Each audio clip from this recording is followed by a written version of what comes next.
Happiness is not a human right. It's a human responsibility.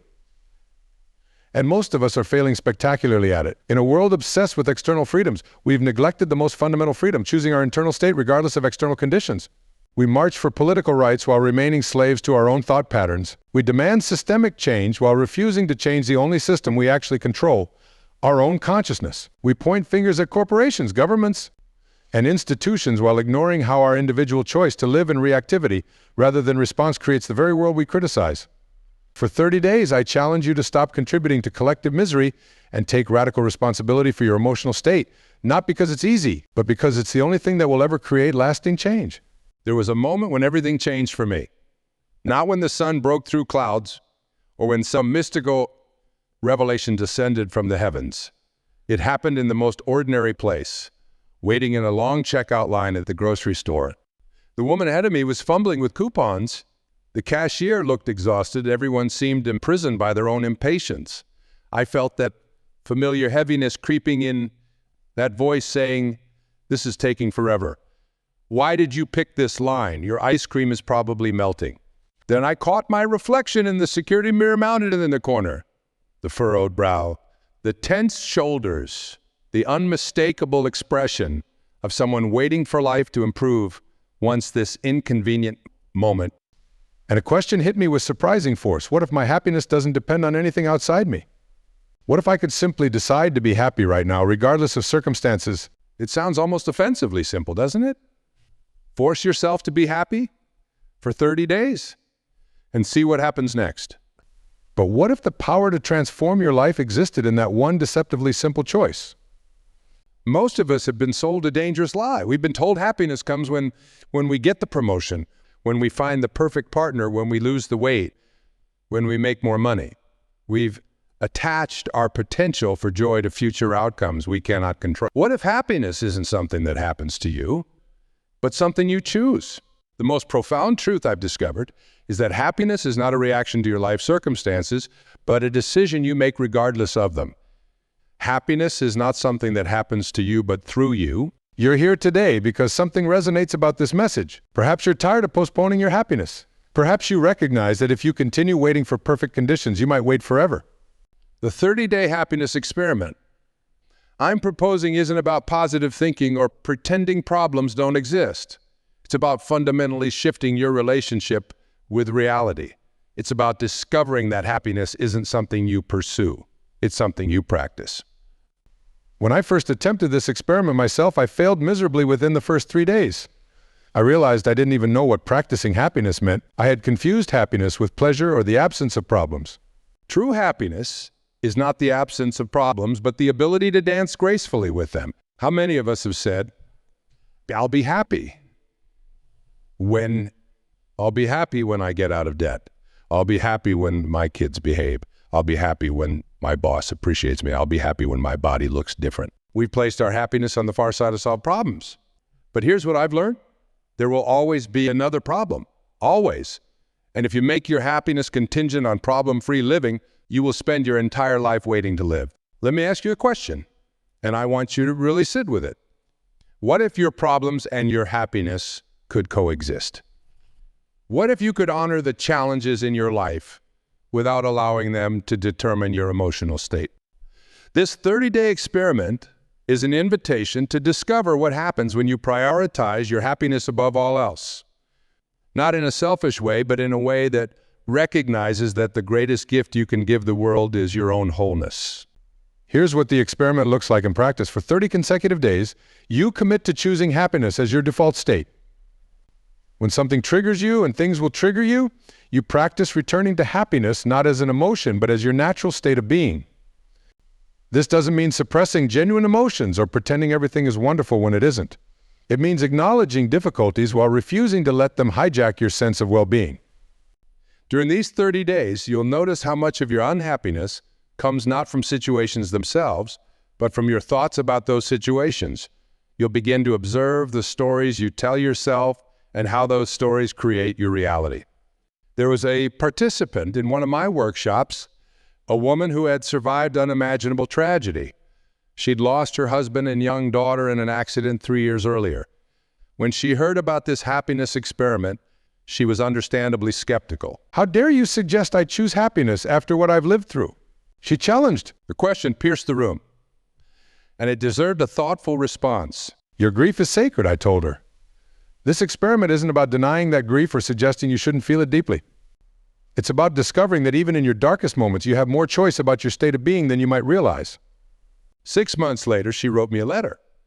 She described how she had eventually attempted the experiment not to dishonor her loved ones, but to honor them by reclaiming her capacity for joy. "I realized that choosing happiness didn't mean I loved them less," she wrote. "It meant I was finally loving myself enough to carry both my grief and my joy together." Happiness isn't the opposite of sadness. The opposite of happiness is the belief that you need something you don't have in order to be happy. As we begin this 30-day journey together, I want to clarify what happiness is and isn't. Happiness is not perpetual excitement or the absence of difficult emotions. True happiness is closer to contentment, a deep sense of okayness that persists even when life gets messy. Think of happiness as the sky and your changing emotions as the weather. The weather changes constantly. Sometimes violent storms, sometimes brilliant sunshine, but the sky itself remains. Your essential nature is like that sky, vast, open, and unharmed by whatever weather passes through. During these 30 days, you'll practice identifying more with the sky than with the weather. So how do we begin? The first step is setting a clear intention. Tonight, before you sleep, declare to yourself, for the next 30 days, I choose happiness as my default state. When I notice myself drifting from this state, I will gently and without judgment return to it. The second step is creating awareness around your current habits of thought. Most of us have deeply ingrained patterns of thinking that automatically move us away from happiness. We catastrophize. We compare ourselves to others. We ruminate on past hurts. We worry about future uncertainties. These thought patterns have become so habitual, we don't even notice them. They're like background music playing constantly. Music that dictates your emotional state without your conscious choice. For the first week of this experiment, your primary task is simply to notice. Notice when you're choosing thoughts that move you away from happiness. Don't try to change them yet, just notice them. As you develop this awareness, you'll be shocked by how often your mind automatically gravitates toward unhappiness. You'll catch yourself complaining internally, judging others harshly, feeling victimized, or worrying needlessly. These are all habits of mind that rob you of your natural state of well-being. By the second week, you'll begin the practice of gently redirecting your attention. When you notice a thought pattern that doesn't serve your happiness, you'll acknowledge it without judgment, and then consciously choose a perspective that better supports your well-being. This isn't about positive thinking. It's about truthful thinking. Most of our unhappy thoughts aren't accurate reflections of reality. They're distortions based on fear, past conditioning, or limited perspective. For example, if you find yourself thinking, "My colleague doesn't respect me," a thought that creates unhappiness, you might redirect to the more truthful, "I don't know exactly what my colleague thinks of me. I only know they disagreed with my idea today. I can address that specific situation without creating a negative story about our entire relationship." The more precise your thinking, the less suffering you create for yourself. By the third week, you'll begin implementing specific practices that actively generate happiness rather than just avoiding unhappiness. These include gratitude, generosity, presence, and conscious connection with others. Your gratitude is particularly powerful. Research has shown that regularly focusing on what you're grateful for actually rewires your brain to notice the good more readily. It's not just positive thinking, it's training your mind to perceive reality more completely. Most of us have a built-in negativity bias. Our brains are Velcro for negative experiences and Teflon for positive ones. This made perfect sense for our ancestors who needed to remain vigilant about potential threats. But in modern life, this bias often creates unnecessary suffering. Practicing gratitude doesn't mean ignoring difficulties. It means expanding your awareness to include the full spectrum of your experience, including the countless blessings that are easy to overlook. During week 3, you'll establish a daily gratitude practice. Each morning, identify 3 specific things you're grateful for. Not just obvious things like my family or my health, but precise moment-specific gratitudes, the way the morning light came through my kitchen window, the thoughtful text from my friend, the satisfaction of completing that difficult task yesterday. The more specific your gratitude, the more powerful its effect on your neurochemistry. In the 4th week, you'll focus on presence. the practice of fully inhabiting each moment, rather than constantly projecting yourself into an imagined future or remembered past. Presence is the foundation of authentic happiness, because only in the present moment can happiness actually be experienced. That when you're worried, you're projecting yourself into a future that hasn't happened. When you're regretful or resentful, you're dwelling in a past that cannot be changed. In neither case are you available to the only moment where happiness is possible, right? Presence practice might look like setting reminders throughout your day to pause and fully engage with your current experience. What do you hear right now? What do you feel in your body? What do you see around you? This simple habit of returning to your senses pulls you out of the thought stream and into direct experience.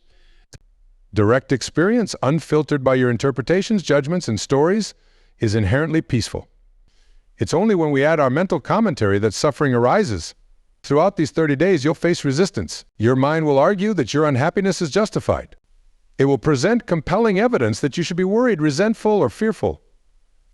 It will suggest that choosing happiness in challenging circumstances is naive or irresponsible. This resistance is normal. Your brain has established neural pathways that automatically generate certain thoughts and emotions in response to triggers. These pathways were created through repetition, and they can only be changed through repetition of new responses. That's why this is a 30-day experiment. Neuroplasticity research shows that consistent practice over time creates new neural pathways. You're literally rewiring your brain to default to happiness rather than suffering. One of the most powerful aspects of this experiment is how it affects your relationships. When you take responsibility for your own happiness, you stop expecting others to make you happy. This creates a profound shift in your relationship dynamics. How many arguments in relationships stem from the unspoken demand? You should make me happy, and when you don't, it's your fault, I feel bad. This expectation creates a breeding ground for resentment, manipulation. When you practice choosing your own happiness, regardless of others' behavior, you free them from an impossible responsibility. You also free yourself from depending on their choices for your well-being. This doesn't mean you accept mistreatment. In fact, when your happiness isn't dependent on others, you're much better positioned to establish healthy boundaries. You can say no without anger, request changes without desperation, and even leave situations that don't serve you without bitterness. A woman in one of my seminars shared how this experiment transformed her marriage. For years, she had kept a mental scorecard of her husband's failures. How he didn't help enough around the house, how he spent too much time on his phone, how he didn't plan special occasions the way she would have liked. Each perceived failure became evidence that he didn't care enough, which justified her unhappiness and resentment. This created a cycle where he felt constantly criticized and withdrew further, reinforcing her belief that he didn't care. When she committed to the 30-day happiness experiment, she realized how much of her unhappiness came from her expectations and interpretations, not from his actual behavior. She began choosing happiness as her default state and taking responsibility for her own well-being. A remarkable thing happened. As her resentment dissolved, she could see her husband more clearly. She noticed thoughtful things he did that she'd been filtering out. She could request changes from a place of love rather than accusation. And most surprisingly to her, he began responding differently when he no longer felt like a perpetual disappointment. I realized I had been making him responsible for my happiness, he said. When I took that responsibility back, I gave him the freedom to love me from choice rather than obligation. When you stop expecting external circumstances, including other people, to make you happy, those circumstances often naturally improve. Your relationships, work, and health all benefit from your commitment to base level well-being. Why does this happen? Because when you're not operating from a place of lack, fear, or resentment, you make better decisions. You communicate more effectively. You notice opportunities you might have missed when viewing life through a negative lens. Your experience of reality is largely a reflection of what you project. When you project happiness, the world tends to mirror that back to you. Not because of some magical thinking, but because your perception, interpretations, and behaviors all shift when you prioritize your well-being. As we approach the halfway point of our 30-day experiment, I want to address a common misconception. Some people here choose happiness and think it means accepting whatever happens without trying to create positive change. Nothing could be further from the truth. Choosing happiness doesn't mean choosing passivity. In fact, the opposite is true. When you're not wasting energy on unnecessary suffering, you have much more energy available for effective action. Think about how much vital energy gets consumed by complaining, worrying, ruminating, and feeling victimized. These mental habits don't change your circumstances. They just deplete your resources for actually changing them. When you choose happiness as your baseline state, you approach challenges from a place of clarity and strength rather than reactivity and depletion. You become more strategic, more creative, and more persistent in creating the life you want. You also become more discerning about where to focus your energy. Many of us waste precious life force trying to control things we cannot change while neglecting the areas where we have genuine influence. Choosing happiness includes the wisdom to know the difference. The Serenity Prayer captures this perfectly.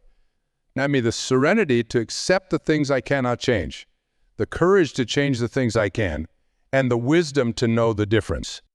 During this 30-day experiment, you'll practice identifying where your circle of concern exceeds your circle of influence. Your circle of concern includes everything you worry about: the economy, other people's opinions, past mistakes, future uncertainties. Your circle of influence includes only those things you can directly affect through your choices and actions. Happiness comes from focusing your energy on your circle of influence while practicing acceptance of what lies outside it. Not passive resignation, but active acceptance. The recognition that fighting reality only creates suffering. As we move into the second half of our experiment, I want to share something important. You will fail at this practice. Guaranteed. There will be days when you forget your commitment to happiness. Days when you get hijacked by strong emotions and revert to old patterns. Days when choosing happiness seems impossible or even inappropriate. This isn't failure. It's part of the process. Each time you notice you've drifted from your commitment, each time you gently return to it without judgment, you strengthen the neural pathways that support your natural state of well-being. The goal isn't perfection. The goal is practice. And practice necessarily includes mistakes that provide the opportunity to begin again. In many ways, this 30-day experiment is about developing a new relationship with yourself. It's about treating yourself with the same compassion and understanding you would offer a dear friend who is learning something new. Most of us have internal dialogues that are harsh, critical, and unforgiving. We speak to ourselves in ways we would never speak to someone we love. This internal abuse is incompatible with happiness. Part of choosing happiness is choosing self-compassion, recognizing that you're doing the best you can with the awareness and resources you currently have. As your awareness expands through this practice, you'll naturally make different choices. But beating yourself up for past choices made with limited awareness only creates unnecessary suffering. As we enter the final stretch of our 30-day experiment, I want to address the most common objection I have. But what about when truly terrible things happen? What about serious illness, loss of loved ones, or genuine tragedy? Are you suggesting we can simply choose to be happy in those circumstances? This is a profound question that deserves a nuanced response. No, I'm not suggesting that you won't feel deep pain, grief, or anger when facing life's most challenging circumstances. Those emotions are natural, appropriate responses to difficult situations. Trying to suppress them or pretend they don't exist isn't choosing happiness. It's choosing denial.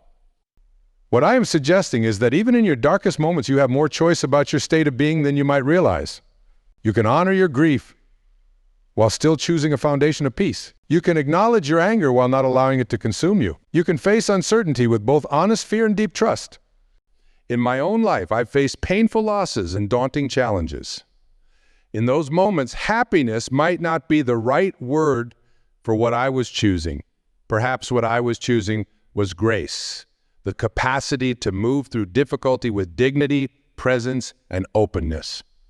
The 30-day happiness experiment isn't about forcing yourself to feel happy when that's not authentic. It's about recognizing that beneath your changing emotional weather, there exists a deeper current of well-being that is always accessible, even if momentarily obscure. Even in our darkest times, we can choose thoughts and behaviors that either amplify our suffering or mitigate it. We can choose perspectives that imprison us or those that leave room for healing and growth. We can choose to remain present to our experience rather than catastrophizing about the future or ruminating on the past. These choices don't eliminate pain, but they create space around it. They allow us to carry our suffering with dignity rather than being consumed by it. As we near the end of our 30 days together, I want to acknowledge something important. This practice never ends. There is no graduation day where you finally achieve happiness and never have to choose it again. It's a daily practice, a moment-by-moment commitment to your own well-being. Well, here's the good news, Eve. It's easier. What feels like effort in the beginning eventually becomes your natural way of being. The neural pathways strengthen. The new habits solidify. The shift in perspective becomes your default rather than something you have to consciously create. And the benefits compound over time. As you consistently choose happiness, you attract people and circumstances that support that choice. You find yourself naturally gravitating toward thoughts and activities that nourish your well-being. You become increasingly sensitive to when you're moving away from happiness and can course correct more quickly. Most importantly, you discover that happiness isn't something you have to chase, achieve, or earn. It's your natural state when you remove the obstacles to it, primarily the thoughts and beliefs that suggest happiness should be conditional on anything outside yourself. So what happens next after these 30 days? That's entirely up to you.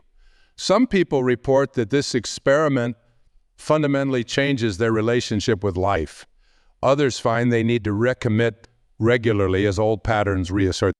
What I can tell you for certain is that you will never again believe the lie that your happiness is determined by circumstances beyond your control. You will know from direct experience that you always have a choice about your state of being. And that knowledge changes everything. The truth is, you don't need to force yourself to be happy for 30 days to discover what happens next. You only need to force yourself to be happy for this moment, and then the next, and then the one after that. Because the secret is there is only ever this moment. And in this moment, happiness is always a choice available to you. I'll leave you with a question. What would your life look like if you committed to choosing happiness, not just for 30 days, but as your way of being in the world? What would change in your relationships, your work, your health, and your sense of purpose? More importantly, who would you become? The person who chooses happiness as their natural state is the person who lives with integrity, loves without fear, creates with abandon, and serves with joy. This person doesn't deny life's challenges, but meets them with an open heart and clear mind. This person is already within you, waiting for your permission to emerge. Will you grant that permission? Will you choose happiness today? Not as an emotion dependent on favorable circumstances, but as your natural state of being. The choice, as always, is yours. As we complete this journey together, remember that this 30-day experiment is just the beginning. The real transformation happens when choosing happiness becomes not something you do, but who you are. What we've explored isn't positive thinking or denial of life's challenges. It's a fundamental shift in how you relate to reality. Happiness isn't the absence of problems, but your ability to maintain inner peace, regardless of external circumstance. Think about what's changed over these 30 days. You've learned to distinguish between situations themselves and your thoughts about those situations. You've recognized how your interpretations create your experience. You've practiced returning to your natural state of well-being even when triggered. Most importantly, you've reclaimed your power. You've stopped outsourcing your happiness to people and circumstances beyond your control. You've discovered that no person, possession, or achievement can give you what you can give yourself, the decision to be at peace with what is while working toward what could be. The woman at the checkout line I mentioned at the beginning, that was the day everything changed.